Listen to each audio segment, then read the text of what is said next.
get this problem. Now solve the problem about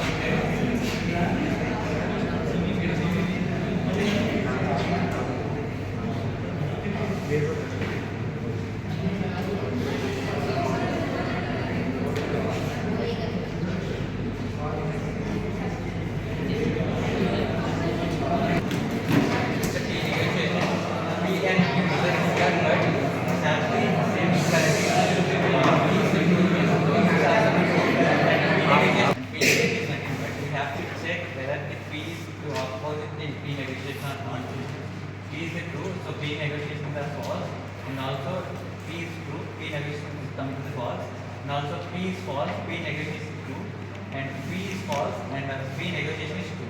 And coming to this, we will take an example bride and groom. So P is the bride and Q is the groom. Is P true because bride and bridegroom is there, it means true. So here the bride is there, groom is not there, it means false. And here bride is there, groom is not there, groom is there, it means false. And coming to bride and bridegroom is not there, it means false.